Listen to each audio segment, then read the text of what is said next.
हात पाठीचा कणा ताठ करून सरळ बसा. हात वरती ओपन असतील. एकमेकांना क्रॉस करू नका. असे ओपन ठेवा याच्यावर. ओके, क्रॉस करू नका. वर म्हणजे असे वर नाही ठेवायचे, पण वरच्या बाजूला करून ठेवा. ओके, आणि मांडीवर ठेवा हात. Okay, good. सरळ बसा आणि मी ओमकार करणार होतो आपण 3 वेळा. माझ्या बरोबरच तुम्ही पण करा.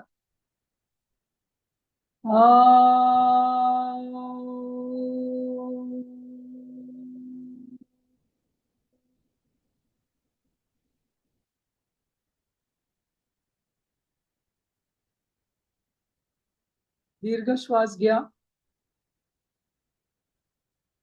परत एकदा करणार ओमकार.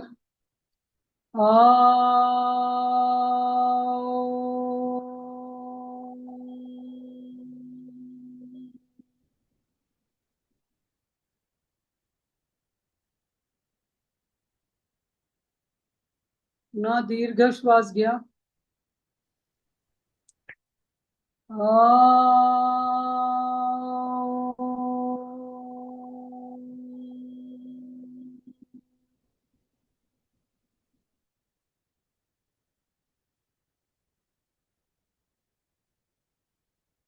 आता हात वर उचलून कानाची जी छोटी पाळी आहे ती पकडून प्रेस करायची 3 वेळा.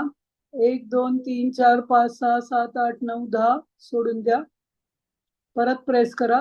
1 2 3 4 5 6 7 8 9 10. सोडून द्या. परत प्रेस करा. 1 2 3 4 5 6 7 8 9 10. सोडून द्या. आता टॅपिंग करणार आहोत आपण. पहिल्यांदी चिक बोन टॅपिंग. नाकापासून कानापर्यंत, कानापासून नाकापर्यंत, असं 1 वेळा. पुन्हा नाकापासून कानापर्यंत, कानापासून नाकापर्यंत दुसऱ्या वेळा. तिसऱ्यांदा 3 वेळा केल्यावर बास आहे. सरळ बसून घशाच्या इथे टॅपिंग. तर तुम्ही असं असं करू शकता, एकाच हाताने करू शकता, दोन्ही हाताने करू शकता, व्हॉट एव्हर कम्फर्टेबल. पण इथला जो असा 2 बोन आहेत बेसचा, त्याला प्रेस केलं पाहिजे. तर 1 2 3 4 5 6 7 8 9 10 का. गुड. आता चेस्ट बोन टॅपिंग. पूर्ण सेंटर पासून वरपर्यंत शोल्डर पर्यंत जाईल. पुन्हा खाली येईल 1. वर जाईल आणि पुन्हा खाली येईल 2. वर जाईल आणि पुन्हा खाली येईल 3. Wrist tapping. 1 2 3 4 5 6 7 8 9 10. आतल्या बाजूला 1 2 3 4 5 6 7 8 9 10. दुसऱ्या हाताला 1 2 3 4 5 6 7 8 9 10. आतल्या बाजूला 1 2 3 4 5 6 7 8 9 10. फिंगर्स 1 2 3 4 5 6 7 8 10. डीप ब्रीथ घेऊन श्वास. सरळ बसा. डीप ब्रीदिंग करून श्वास रोखून ठेवा. एकदा डायफ्रामला टाईट होईल.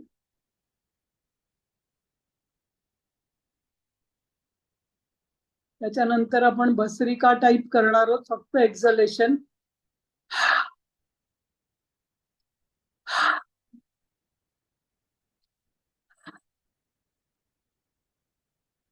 आता अनुलोम विलोम करा. सुखप्राणायाम करा. डाव्या नाकपुडीतनं सुरू करा. Exhale, inhale, change. असं 7 8 9 10 वेळा करा.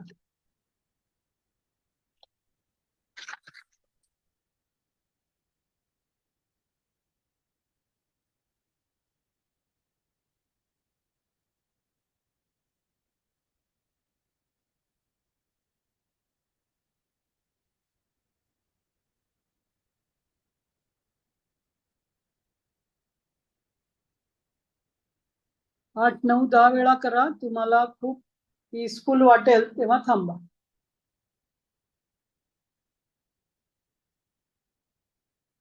बस. आता जस्ट तुम्हाला शांत वाटायला लागलं तर क्लास अटेंड करायचा आहे म्हणून हात रब करून मसाज करा तोंडाला, हातांना जस्ट रिफ्रेश करा. गुड.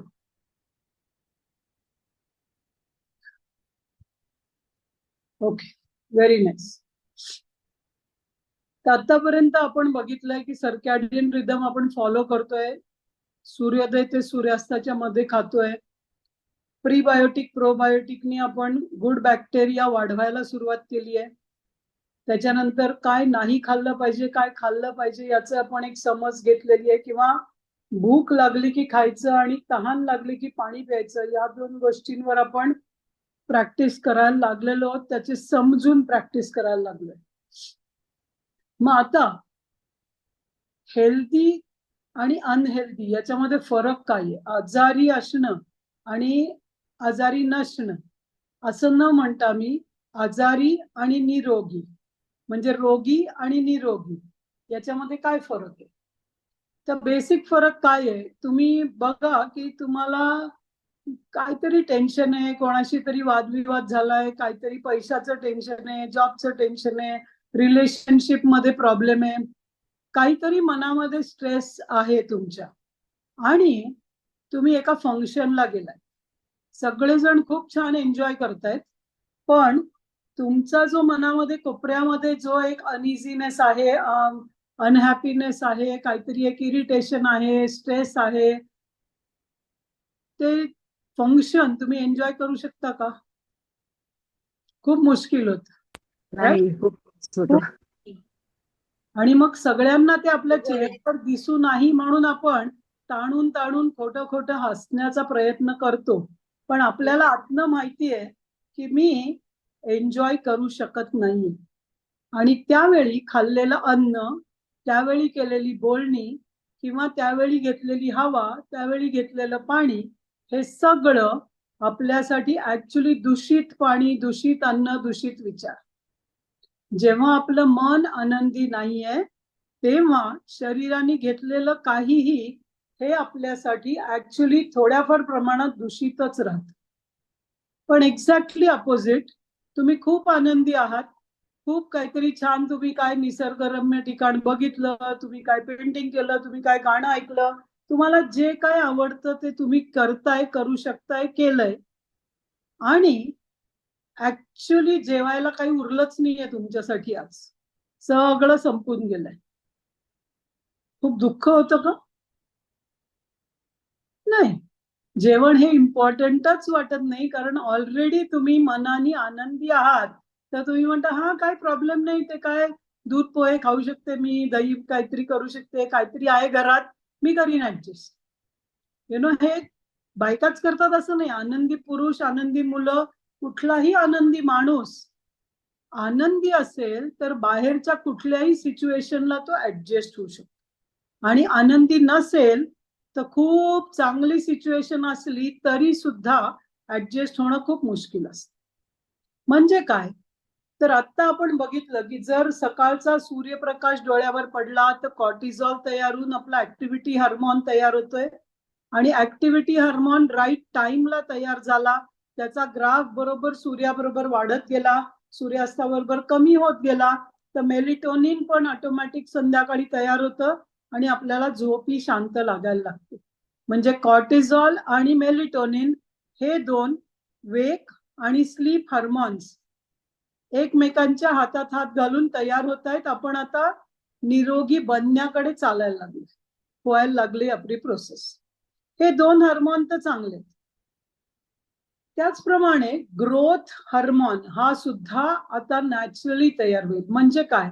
तर रोज आपले नवीन सेल्स तयार होत असतात, केस वाढले पाहिजेत, नखं वाढली पाहिजेत, आपली भूक व्यवस्थित राहिली पाहिजे. सो ग्रोथ हार्मोन हा आपल्या शरीराला आपण जिवंत असण्याचं फिलिंग देत राहतो. म्हणजे डल बॉडी, डेड बॉडी आणि जिवंत बॉडी याच्यातला फरक काय आहे? तर ग्रोथ हार्मोन हा फुल्ली ऍक्टिव्ह आहे. मग कॉर्टिझॉल आणि मेलिटोनिन नुसतं व्यवस्थित तयार होण्याने ग्रोथ हार्मोन सेट होत. मग आपण डिसीज आहोत याचा अर्थ काय आहे?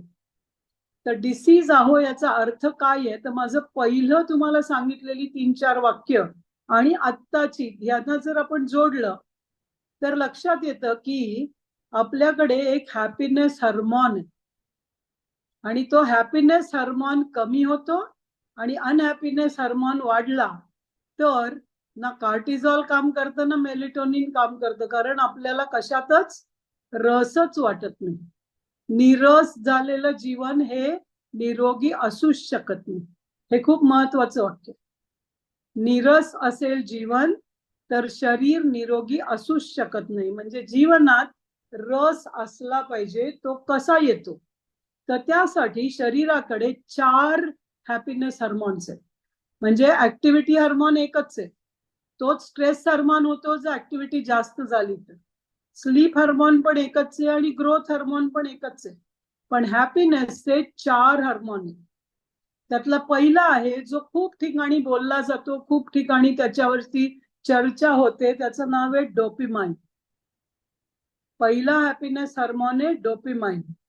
म्हणजे आता खूप बॅड उदाहरण, जो सिगरेट ओढतो ना त्या माणसाला एकदा का हातात सिगरेट आली तर डोपामाइनचं फिलिंग येतं आणि मग त्याला सिगरेट ओढणं आरोग्यासाठी हानिकारक आहे हा मेसेजचा काही फरक नाही पडत, कारण त्याला ते खूप छान वाटत असतं. पाणीपुरी बघितली की डोपामाइन आपलं बघूनच वाढतं, किंवा तुमच्या जे आवडीचं फूड आहे ते बघितलं की डोपामाइन वाढतं. एखादा छान सिनेमा बघितला की डोपामाइन वाढतं. सो डोपामाइन काय करतं, तर डोपामाइन हार्मोनला काय म्हणतात तर बक्षीस देणारं हार्मोन आहे ते, रिवॉर्ड हार्मोन. म्हणजे तुम्ही काहीतरी केलं तर त्याचं बक्षीस म्हणून तुम्हाला जो आनंद मिळतो त्यावेळी शरीर जे हार्मोन तयार करतं त्याचं नाव आहे डोपामाइन. मग तुम्ही एखादी छान ऍक्टिव्हिटी करायचं ठरवलं, तुम्ही प्लॅन केलं की आज संध्याकाळी काय त्या बाजारात जाऊन हे आणायचंय, नुसतं आपलं ते गेलो आणलं तरी आपण खुश होतो. मी खूप लोक बघितली आहेत, शॉपिंग करण्याचा तर आनंद असतोच त्यांना, पण जे शॉपिंग करून आणलंय ते सगळ्यांना दाखवण्यात पण खूप लोकांना खूप आनंद असतो. सगळ्यांना बसवतात, हे बघ हे याच्यासाठी हे इथे घेतलं, हे ते ते ते, इतका त्यांचा चेहरा आनंदाने फुललेला असतो की ते डोपामाइन इतकं तयार होतं, कारण काहीतरी एक खूप अचीव केल्याचा आनंद असतो. सो हे डोपामाइन कधी कधी मिळतं आपल्याला तर टेस्टी फूड मिळाल्यावर, एखादा गोल आपण ठरवलं करायचं आणि ते केल्यानंतर, किंवा एखादी छोटस कोणीतरी तुम्हाला वाव काय मस्त आज जेवण बनलंय असं कोणीतरी घरातलं एखादी म्हणलं तर सगळं थकवा निघून जातो आणि डोपामाइन झुमकन फिरतं डोक्यामध्ये. पण सगळे जेवून गेले, संध्याकाळ झाली पण एकाने म्हणलं नाही की आजची चटणी छान होती, डोसा छान होता का, काय पोळी छान होती. काय रोजचं मरमर काम करायचं, कोणाला काही म्हणायची इच्छा नाही, कोणाला काही पडलीच नाही माझी, असं करून आपलं डोपामाइन लो होत. आणि हे जर घरातल्या माणसांना कळत असेल तर त्यांनी आवडलं न आवडलं तरी एकदा जर म्हणलं तर कोणीतरी आपल्याला रिवॉर्डिंग वर्ड्स, रिवॉर्डिंग एक्सप्रेशन्स दिले तर जे हार्मोन तयार होतंय त्याचं नाव आहे डोपामाइन. दुसरं आहे सेरोटोनिन. सेरोटोनिन हे हार्मोनला आपण म्हणतो मूड स्टॅबिलायझर. म्हणजे जेव्हा आपला मूड डिस्टर्ब असतो आणि आपण अशी कुठली तरी गोष्ट करतो की ज्यामुळे मूड सेट होतो, सो इमोशन, केअर, कोणीतरी आपल्याविषयी काळजी करतंय, कोणीतरी माझ्या भावनांची कदर करतंय, अशी माणसं आसपास भेटली, म्हणजे एखाद्या जुन्या खूप क्लोज मैत्रिणीचा फोन आला किंवा मित्राचा फोन आला किंवा नातेवाईक कोणतरी भेटले म्हणले आम्ही त्यांच्याकडे गेलो होतो ते तुझ्याविषयी सांगत होते वगैरे वगैरे, असं काही बोलणं झालं की डोपामाइन नाही वाढत, तिथे सेरोटोनिन वाढतं. कारण तिथे काय आहे तर कोणीतरी आपल्याविषयी एखादी कन्सर्न, केअर, भावनिक कनेक्शन, इमोशनल अटॅचमेंट दाखवली. तर ज्यांचं सेरोटोनिन चांगलं असतं, म्हणजे ज्यांना घरामध्ये ती कन्सर्न, केअर जाणवते त्यांना झोप छान लागते. आणि ज्यांना झोप लागत नाही त्यांचं मेन कुठं त्रासदायक आहे तर त्यांचं सेरोटोनिन तयार होत नाही. मेलेटोनिन झालं तरी सेरोटोनिन पण खूप महत्वाचं. म्हणजे या जीवनामध्ये माझी काळजी करणारं कोणतरी आहे, माझ्याविषयी कोणाला तरी प्रेम वाटतं, असं जेव्हा येतं त्याच्यामुळे आपला मूड ठीक होतो. आणि ज्याचं सेरोटोनिन चांगलं आहे त्याचं डायजेशन पण चांगलं. सेरोटोनिनचा डायजेशनशी खूप जास्त संबंध आहे. डोपामाइनचा डायजेशनशी अपोजिट आहे. एकदा का डोपामाइन वाढलं तर तुम्ही काय वाटेल ते खाल, म्हणजे चिप्स खाल्ले तर डोपामाइन वाढतं, पिझ्झा खाल्ला तर डोपामाइन वाढतं, आणि मग चहा प्यायला की डोपामाइन वाढतं. काही लोकांना चहा मिळाला नाही ना, 3 वाजताची सवय असते चहाची, आणि तो चहा नाही मिळाला की त्यांचं सगळं डोकंच फिरतं, आणि चहा मिळाला की सगळं सेट होतं, कारण तो चहा त्यांना डोपामाइन देतो. पण सेरोटोनिन तुम्हाला खाद्यपदार्थातनं, तुमच्या आवडीच्या गोष्टीतनं सेरोटोनिन नाही मिळणार. त्यासाठी तुम्हाला काहीतरी मूड तुमचा ठीक करणारं, मूडला सेट करणारं काहीतरी जे मिळेल, ज्याच्यामध्ये केअर आणि इमोशन दिसेल, त्याच्यानी सेरोटोनिन मिळेल. पण या दोघांपेक्षा हे दोन आपल्याला आजच्या आयुष्यामध्ये ऍक्च्युली खूप कमी मिळतं. न्यूक्लिअर फॅमिली आहे, कोणाला कोणाला विचारण्याचा वेळ नाही आहे, म्हणून आपण ऍडव्हर्टाइजमेंट बघूनच खूप छान वाटणारी माणसं आहेत. नुसतं तिथे म्हणलं ना की हे खाल्लं तर तुमची उंची वाढेल, ते केलं की हे होईल, असं केलं की तसं होईल, ऐकूनच आपलं डोपामाइन वाढतं. म्हणतो की दुकानात गेलो ना आपण, आपल्या न कळत आपण त्या शॉपिंग मॉल मधली ती वस्तू उचलून आपल्या कार्टमध्ये टाकतो, कारण इतकं ते आपल्या डोक्यामध्ये भरलंय, ती वस्तू आपल्याला डोपामाइन नुसतं बघून देते. पण या दोन्ही गोष्टी ऍक्च्युली आपल्याला तेवढा स्ट्रेस पण देते. त्याचा काही चांगल्या गोष्टी आहेत, पण खूप डोपामाइन ज्यांचं वाढत राहील की डोपामाइन साठीच काम करणं, याला ऍडिक्शन म्हणतात. फक्त डोपामाइन वाढण्यासाठीच करण्याला ऍडिक्शन म्हणतात. हे घरात पूर्ण जेवण तयार आहे, पण आजकालची यंग जनरेशन म्हणते काय आई रोज पोळी भाजी बनवते, मला काही नकोय, आणि ते सरळ जातात झोमॅटो स्विगीवरती, काहीतरी ऑर्डर करतात, खूप पैसे दिले, तो पॅकेट आलं कीच त्यांचं डोपामाइन वाढतं. तो जो वास येतो त्याच्यामध्ये अजिनोमोटो हे घातलेलं असतं त्याच्यात, की ते उघडलं की एक असा वास येतो की ज्याच्यामुळे त्यांचं डोपामाइन वाढतं. खाण्यापेक्षा सुद्धा ते वासाने वाढतं. त्यामुळे हे दोन हार्मोन जितके हॅपीनेस देणारे तितके ते त्रास देणारे पण आहेत, स्ट्रेस देणारे पण. पण याच्यापेक्षा अजून 2 हार्मोन आहेत, ते आहे ऑक्सिटॉसिन. तिसरं हार्मोन आहे ऑक्सिटॉसिन. आणि या ऑक्सिटॉसिन हे प्रेम, लव्ह हार्मोन म्हणतात त्याला. पहिलं आहे रिवॉर्ड हार्मोन, दुसरं आहे मूड स्टॅबिलायझर हार्मोन, ऑक्सिटॉसिन आहे लव्ह हार्मोन. एखाद्या आवडत्या माणसाचा नुसता स्पर्श, हाताला, मनाला, किंवा त्यांनी एक मेसेज पाठवला किंवा त्या मेसेजला एक थम्सअप दिलं, या छोट्या छोट्या गोष्टीतनं जिथे लव्ह एक्सप्रेस होतं तिथे ऑक्सिटॉसिनची निर्मिती होते.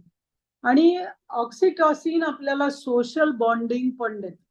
म्हणजे आपलं काय किटी पार्टी आहे, मित्रमैत्रिणींचा ग्रुप आहे, किंवा 10वीची बॅच आमची, आम्ही इतके वर्षांनी भेटलो, किंवा अशा वेगवेगळ्या गोष्टी जे करत असतात, त्यांना सोशल बॉन्डिंगनी खूप सारं ऑक्सिटॉसिन मिळत राहतं. आणि ज्यांच्याकडे खूप ऑक्सिटॉसिन आहे त्यांना आजार कमी होतात. ज्यांच्याकडे जास्त ऑक्सिटॉसिन आहे त्यांचे आजार असले तरी ते कमी होतील, आणि नसले तर ते प्रोटेक्ट करेल तुम्हाला. ऑक्सिटॉसिन हे खूप महत्वाचं आहे. कारण अजून एक ऑक्सिटॉसिन हे प्रेग्नंट वुमन साठीचं खूप बेस्ट हार्मोन आहे. म्हणजे दूध येण्यासाठी किंवा प्रेग्नन्सी मध्ये जी काही शरीराची केअर व्हायला पाहिजे, जे प्रोटेक्शन मिळालं पाहिजे, त्यावेळी सुद्धा ऑक्सिटॉसिन हे हार्मोन येतं, आणि तिथेच मुलगी आई बनते. मुलगी आई बनते की ज्या मुलीला प्रेमाविषयी काही माहितीच नाहीये. आपण म्हणतो आई झाली की तिला कळतं की मुलाला प्रेम, ते काही शिकवा. आपण कुठल्या शाळेत जातो का? पेरंटिंग याच्यावरती आपल्या देशात नाही लागत आपल्याला ट्रेनिंग, बाहेर देशात असतं. 3रा महिना लागला की पेरंटिंगच्या ट्रेनिंगला आई वडिलांना दोघांना जावं लागतं. पण आपल्याकडे आपल्या घरातल्या आपल्या आई वडिलांना बघूनच मुलं शिकतात व्हॉट इज पेरंटिंग. आणि पेरंटिंग साठीचा इम्पॉर्टंट हार्मोन आहे ऑक्सिटॉसिन, आणि तो खूप हॅपीनेस देतो. म्हणजे नुसतं आपण खूप कामावरनं थकून आलेत, आई वडील ऑफिसला जाऊन, आणि तुमचं छोटं मूल तुम्हाला येऊन घट्ट मिठी मारतं आणि म्हणतं वाव आता आपण, तू आलाय माझ्याशी, तुला खेळायचंय, मला मी तुझीच वाट बघत होतो, असं ते छोटं मूल म्हटलं की दिवसभरातला सगळा थकवा कुठे उडून जातो आणि ऑक्सिटॉसिन फुल फ्रेज मध्ये तयार होतो. So oxytocin is a love hormone. जे टच, एखादे चांगले प्रेमाचे शब्द, प्रेमाची माणसं याच्याने मिळत. किंवा तुमचं ऑक्सिटॉसिन, इव्हन गुरु, तुमचा जर गुरु असेल किंवा तुमचा देवावर विश्वास असेल तर त्या भक्तीमध्ये सुद्धा तुमचं ऑक्सिटॉसिन वाढतं. So love in different phases ते ऑक्सिटॉसिन वाढतं. ऑक्सिटॉसिन ज्यांच्याकडे जास्त आहे त्यांना जीवनामध्ये रस वाटतो, हे डेफिनेट. त्यामुळे त्यांचे आजार हळूहळू कमी व्हायला लागतात. जसं तुमचं स्लीप वेकअप सायकल सेट होते तसं तुमचं ऑक्सिटॉसिन हे वाढायला लागतं. पण ऑक्सिटॉसिन वाढण्यासाठी प्रेमाची अपेक्षा नाही करायची आहे, तर प्रेम द्यायला लागायचं. स्टार्ट लव्हिंग पीपल, तुमचं ऑक्सिटॉसिन वाढायला लागेल. जे लोक प्रेमाची आशा अपेक्षा करत राहतात त्यांचं रादर ऑक्सिटॉसिन कमी व्हायला लागतं, कारण ते एक्सपेक्टेशन मध्ये ते अनहॅपी राहतात. जर तुम्ही प्रेम दिलं तर तुमचं ऑक्सिटॉसिन वाढेल. खूप माणसं आज मी बघते की 2 मुलं आहेत, दोघं आता मोठी झाली, त्यांचे दुसऱ्या गावी कामाला गेली, आता घरात कोणीच नाहीये म्हणून मग कुत्री पाळतात, मांजरं पाळतात किंवा वेगवेगळे प्राणी पाळतात आणि मग ते त्यांचं ऑक्सिटॉसिन तयार करून घेतात त्यांच्याकडनं. इट्स नॉट रॉंग, कारण कुठून तरी ऑक्सिटॉसिन मिळालं पाहिजे. मग माणसांकडनं जेव्हा माणसाला प्रेम मिळत नाही तेव्हा माणूस प्राण्यांवर खूप प्रेम करायला लागतो, हे आजच्या जगामध्ये आपल्याला दिसतंय. खूप छान गोष्ट आहे की ऑक्सिटॉसिन पाहिजे म्हणून दुसऱ्याला दिलं तर ते मिळतं. डोपामाइन काय आहे? दुसऱ्याकडनं काहीतरी एक्सपेक्ट, काहीतरी मला मिळालं पाहिजे, रिवॉर्ड पाहिजे, मी काही केलं तर मला काय मिळणार आहे या ह्याच्यात ट्रान्झॅक्शनल आहे. सेरोटोनिन काय आहे? सेरोटोनिन मध्ये सुद्धा तुमचा अपसेट मूड सेट करण्यासाठी तुमचं काहीतरी एक्सपेक्टेशन आहे, तुमची काहीतरी आवड आहे, ते मिळालं तर सेरोटोनिन वाढेल. So if you get what you want, आपला हॅपीनेस क्लासमध्ये काय म्हणलंय ना गुरुजींनी, जर तुम्हाला जे पाहिजे ते मिळालं तर तुम्ही आनंदी होता. If you get what you want you get happiness. तिथे सेरोटोनिन. पण ऑक्सिटॉसिन कधी येतं? Wien you give what you want. तुम्हाला काय पाहिजे ते तुम्ही दुसऱ्याला दिलं तर तिथे ऑक्सिटॉसिन. आता बोलो. जस्ट होल्ड ऑन, विचारू काही? या सो ऑक्सिटॉसिनच्या नंतरचं चौथं हार्मोन, खूप इम्पॉर्टंट हार्मोन आहे एंडॉर्फिन. एंडॉर्फिन पहिलं आहे डोपामाइन, सेरोटोनिन, ऑक्सिटॉसिन, हे झाले 3. पण लास्ट आहे एंडॉर्फिन. आणि हे एंडॉर्फिन हार्मोन जे आहे ते इतकं वंडरफुल आहे की ते तुम्हाला पेन रिलीव्हर हार्मोन म्हणतात त्याला, म्हणजे दुःख विसरायला लावणारं हार्मोन. Pain reliever hormone. मी तुम्हाला 4-5 दिवसांपूर्वी एकदा सांगितलं होतं की जर तुमची हेल्थी व्हायला लागलात तुम्ही तर असणारे पेन्स पण तुमचे निघून जातील. आणि असणारे पेन्स निघून जाण्यासाठी काय पाहिजे? तर हे एंडॉर्फिन पाहिजे, ऑक्सिटॉसिन पण पाहिजे. सो ऑक्सिटॉसिन आणि एंडॉर्फिन हे 2 हार्मोन्स आले तर तुम्हाला आनंदी राहणं शक्य होईल, डिसीज मधनं ईज मध्ये जाणं शक्य. मग आता एंडॉर्फिन कसं मिळतं? एक तर आहे की तुम्ही हाय इम्पॅक्ट ऍक्टिव्हिटी केली पाहिजे, जसे स्पोर्ट्स पण असतात. काही लोकांना जिम केल्यावरती खूप छान वाटतं. हाय इम्पॅक्ट ऍक्टिव्हिटी केली पाहिजे. कुठल्याही प्रकारची एक्साइटमेंट असली पाहिजे. काहीतरी एक्साइटेड होऊन तुम्ही केलं, हा हे करायचंय, मी केव्हापासून ठरवते, आता मी केलं, की जे तुम्हाला मिळतं त्या एक्साइटमेंट मधून मिळालेलं हार्मोन आहे एंडॉर्फिन. तिसरं आहे मेडिटेशन. मेडिटेशन केल्याने खूप लोकांना शांत वाटतं, पण त्या शांतीमधनं कुठलं हार्मोन तयार होतं तर ते एंडॉर्फिन. आणि ज्यांचं मेडिटेशन व्यवस्थित होतंय त्यांना जाणवत राहील की ऑटोमॅटिक त्यांना वाटतं की हा काही दुःखच नाही आयुष्यामध्ये. ती 15 मिनिटाच्या मेडिटेशन नंतरचे 2 तास असे जातात की शरीरामधलं पेन सुद्धा लक्षात येत नाही.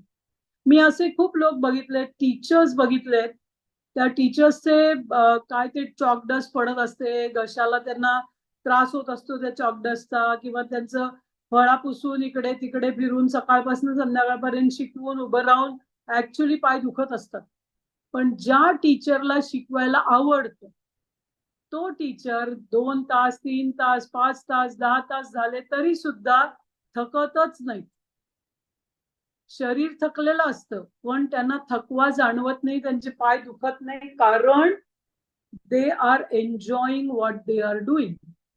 तुम्ही जे करताय ते करताना जर तुम्हाला आनंद मिळत असेल तर कुठलं हार्मोन तयार होतं? एंडॉर्फिन. आणि स्पायसी टँजी फूड म्हणजे तुमची पाणीपुरी, भेळ किंवा मसाला पुरी, मसाला दिस दॅट दॅट, या सगळ्यातनं. त्यामुळे मी नेहमी म्हणते की पूर्णपणे सात्विक आहार खाणाऱ्यांना एंडॉर्फिनची माहितीच नसते, आणि एंडॉर्फिन हे कॉमन मॅन साठी खूप जरुरीचं आहे.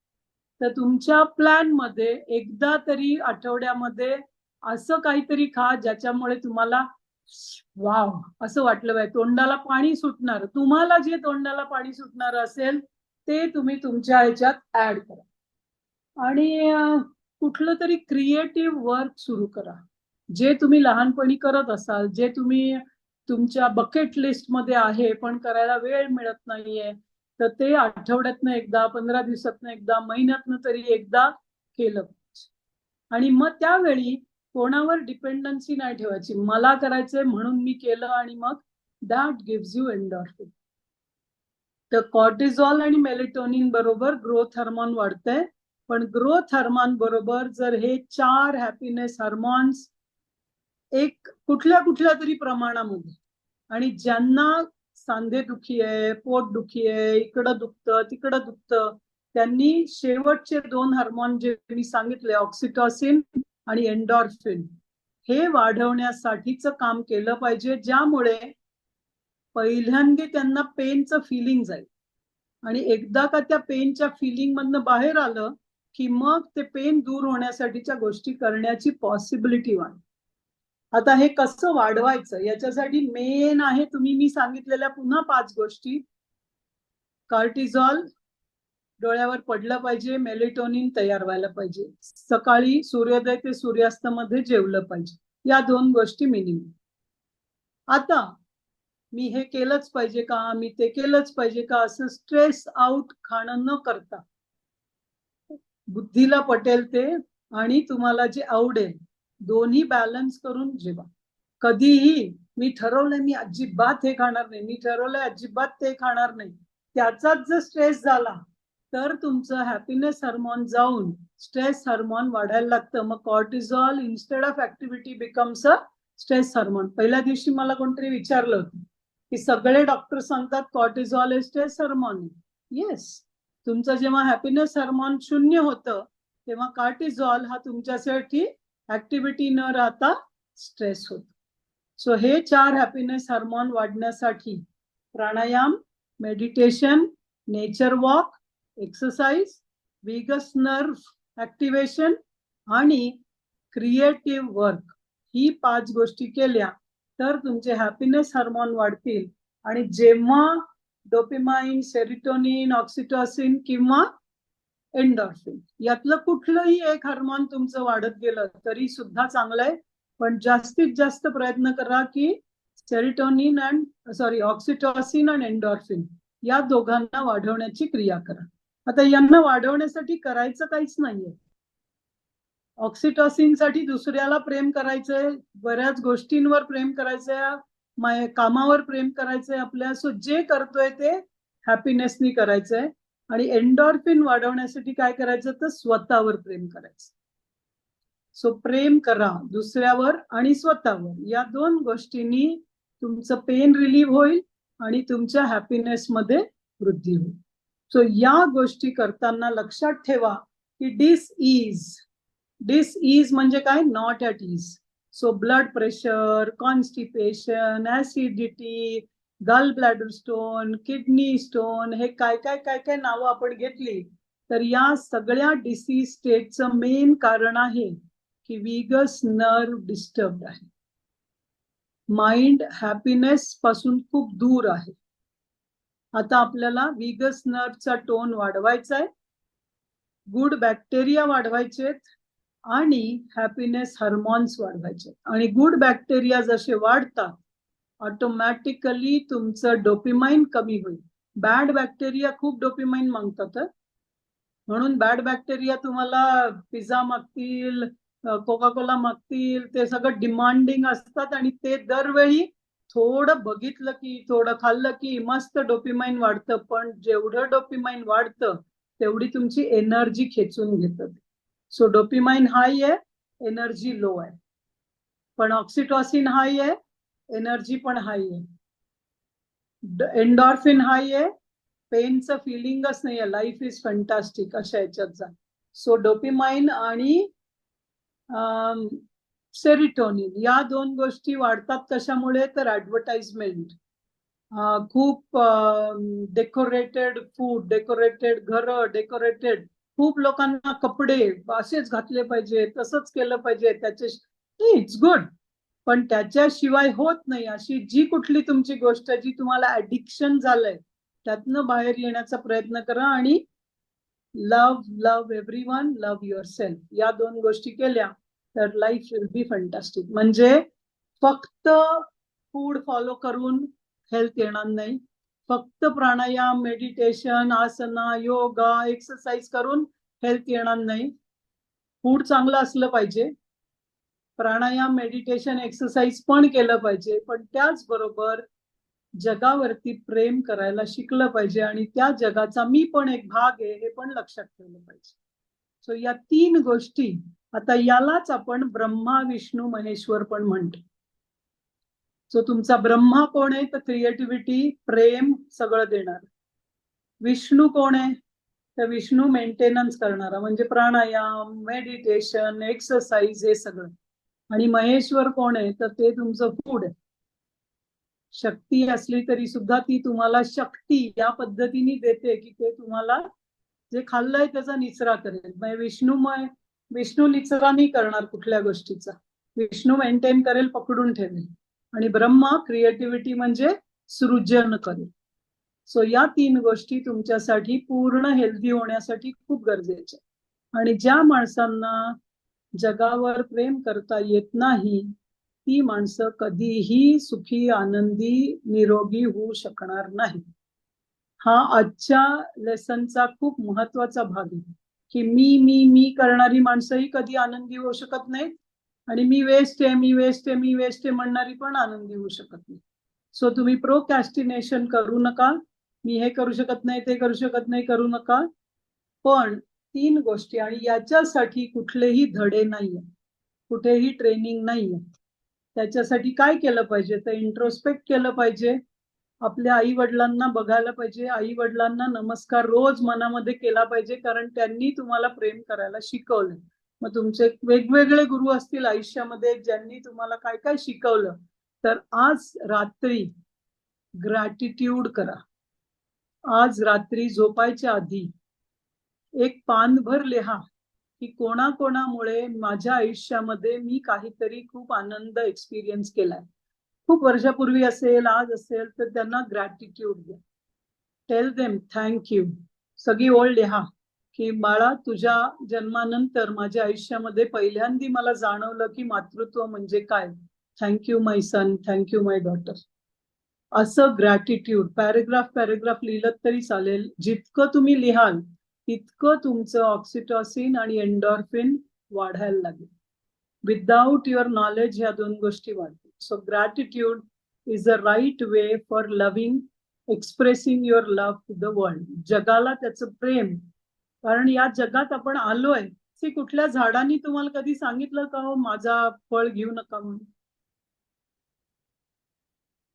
पण तरी आपण ओरबाडतो त्याच्याकडनं. तो द्यायला तयार असला तरी ओरबाडतो आपण, कारण आपल्याला त्याच्याविषयी ग्रॅटिट्यूड नाहीये. तर तो जो फार्मर ज्याच्यामुळे तुम्हाला जेवण मिळत आहे, तुम्ही 100 प्लॅन कराल पण कोणीतरी ते उगवल्याशिवाय मिळणार नाही ना, तर त्याला ग्रॅटिट्यूड द्या. ते घर ज्याच्यामध्ये तुम्ही राहताय त्याला ग्रॅटिट्यूड द्या. ती इलेक्ट्रिसिटी, ते काय गॅजेट्स, तो सूर्य, तो चंद्र, सगळ्यांना ग्रॅटिट्यूड द्या. बघा, तुम्ही लिहायला लागलात ना पुस्तक लिहू शकाल, पण आज काही लिहा, उद्या काही लिहा, परवा काही लिहा, रोज लिहित राहा थोडं थोडं पुढचे 4-5 दिवस. So express your happiness, express your love to others. आणि लव्ह इज नॉट लस्ट. आपण खूप वेळा लव्हला वेगवेगळ्या अँगलनी बघतो आणि चुकीचा अर्थ घेतो. Love is not to get something, love is to give something. आणि टच, प्रेम, स्पर्श, स्पर्श हातांचाच असला पाहिजे असं नाही, तुमच्या विचारांचा. आईला कळतं मुलगा अमेरिकेत असला तरी काही डिस्टर्ब झालं, फोन करून आई विचारते, अरे काही झालं का रे? मुलगा म्हणतो, तुला कसं कळलं? That's the love. मग त्याला टेलिपॅथी म्हणा किंवा ही पथी म्हणा, ती पथी म्हणा, I don't know, but that's where you feel within. तर ते फील विदिन जोपर्यंत होत नाही आपल्याला, तसा डॉक्टर सुद्धा तुम्ही बघा, काही काही डॉक्टर असे असतात की त्यांच्याकडे गेलं की अर्धा आजार निघून जातो. आपण रादर विसरून जातो त्यांना काय काय सांगायला आलं, लिहून घेऊन जावं लागतं, हे होतंय हे होतंय, कारण ते डॉक्टर बोलायला लागले ना, अर्ध्या लोकांचा आजार निघून जातो. ते खरे डॉक्टर आहे. पण तो डॉक्टरकडे तिथे बसल्यावर तुम्हाला वाटलं आता हा काय सांगणार आहे टेस्ट करायला, हे करायला, समजून घ्या की तुमचं त्याच्याशी ते रिलेशन झालेलंच नाही. असे खरे टीचर आहेत, असे खरे डॉक्टर आहेत, असे खरे फ्रेंड्स आहेत, असे खरे फॅमिली मेंबर्स आहेत, असे खरे रिलेटिव्ह आहेत. त्यांचा सत्संग. आणि ही आम्ही प्रोसेस जी सुरू केली ना, ती त्या सत्संग या ह्याच्यातनंच सुरू केली. त्यामुळे तुम्ही दिलेले जे पैसे आहेत ते आपण सगळ्यांचे मिळून औरंगाबादच्या आश्रमाला दिलेले आहेत सुनीलजींना, की तिथं येणाऱ्या लोकांना सौकार्य मिळण्यासाठी तुम्ही त्याचा वापर करा. ज्यामुळे तुमच्या सगळ्यांकडून आश्रमला या महिन्याचं डोनेशन तुमच्या परवानगीशिवाय मी पाठवलेलं आहे. कारण आपल्याला काही पैशाचं रिलेशन नाहीये आपल्यामध्ये, पण तुमची कमिटमेंट आमच्यासाठी खूप महत्वाची होती. आणि ती कमिटमेंट असेल तर तुम्हाला त्याचा फायदा आहे, मला काहीच फरक पडत नाही, यु नो. पण जेव्हा तुम्ही द्यायला लागाल तेव्हा तुम्हाला मिळायला लागेल. आणि काय मिळेल? तुमचे हार्मोन वापस येतील. आणि एकदा का तुमचे हार्मोन्स वापस आले तर तुमचं आरोग्य वापस येईल. So happiness is health and health is happiness. त्यामुळे हेल्थ इज वेल्थ हे जर लक्षात यायचं असेल, त्याचा अनुभव करायचा असेल, तर 3 गोष्टी. शरीर सेट करा, त्याच्यासाठी food, pranayama, meditation, walking, exercise, sleeping, good sleep हे सगळं गरजेचं आहे. माइंड सेट करा आणि मग सोल सेट करा, ज्याच्यासाठी मी तुम्हाला फास्टिंग सांगितलंय किंवा व्रत सांगितलंय, उपास सांगितलाय. सो खाणं जितकं इम्पॉर्टंट आहे, न खाणं तितकंच इम्पॉर्टंट आहे. सो आज 14 दिवसात आपण किती याच्यावर खूप शिकलेलो आहे. पहिलं आपण कधी शिकलो पहिल्या 7 दिवसात, आणि आता आपण कितीवर आलेलो आहे. तर मला सांगायचंय तुम्हाला की किती जणांना आता दिवसात 5, 6, 7 वेळा खाण्याची इच्छा होती. नाही होत. कमी मधून ओके, खाल्लं ते. दिसेल तो डबा. आपल्याला खायची इच्छा 2 वेळा बस होतो. कमी झालं. आपल्याला खायची इच्छा नाही. गुड. सो असं झालं असेल तर very nice.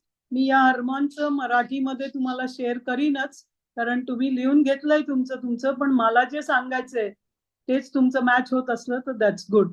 So that's all from my side today. हा एक खूप टेक्निकल विषय आहे जो मी तुम्हाला खूप साध्या सोप्या शब्दांमध्ये सांगितलेला आहे. मी डॉक्टर नाहीये आणि तुम्ही काही मेडिकलचे स्टुडंट नाही आहात, त्यामुळे ते हार्मोन कसं होतं हे होतं पण मी सांगितलं नाहीये. पण ते हार्मोन झालं तर काय होतं एवढंच तुम्हाला फक्त सांगितलं, आणि त्याची कॉज काय आहेत, त्याची कारणं काय आहेत तयार होण्याची, तर ती सांगितली. ओके. सो हा टेक्निकल खूप आहे, तरी सुद्धा मी या 15-20 मिनिटात, अर्ध्या तासात तुम्हाला जितका मला सहज करता येईल तितकं सहज करून सांगितलंय. आपल्या ह्याच्यात डॉक्टर पण आहेत, माझ्या बाजूनी काही चूक झाली असली तर दॅट्स माफ करा, पण आम्हाला त्या इतक्या टेक्निकल याची गरज पण नाहीये. आपल्याला जेवढी गरज आहे तेवढं आपल्याला समजलं तरी पुरेस. गुड. सो आपण प्रेयर करूया आणि मग प्रश्न घेऊया, कारण आज ऑलरेडी थोडा जास्त वेळ झालेला आहे. उषामा, प्रेयर करूया. उषामा. हो.